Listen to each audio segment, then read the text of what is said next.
आज आम 80तम स्वाधीनता दिवस महासमय भारत वर्ष पालन करुच्ची। द्वितीय अवसर में आम आंचलिक सेवा संगठन सभापति उपसभापति एवं आमर सक्रिय सदस्य समस्त गहन आउ सर्वोपरि आम श्रीरामचंद्रपुर गोष्ठी स्वास्थ्य केन्द्र वर्तमान जी अवस्थापित डॉक्टर महाशय सेवा द्वारा ये अंचल रोगी जनसाधारण उपकृत हूँ एवं आंचलिक सेवा संगठन प्रत्येक वर्ष भली ए वर्ष रोगी मान फल बंटन कार्यक्रम जारी रखी।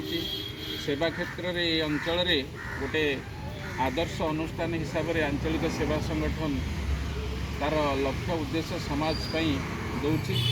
तेणु आमे माने समस्ते सहयोग हाथ बढ़े प्रत्येक क्षेत्र में जनता जनार्दन जदि सेवा टी प्रदान करें कर्ममय जीवन भितर जी समय आमको मिलूँ आम लोक मान सेवार किसी समय दे निज जीवन को सार्थक करवा। आज स्वाधीनता दिवस में समस्त को आम आंचलिक सेवा संगठन पर अनुष्ठान तरफ आम कृतज्ञता ज्ञापन कर।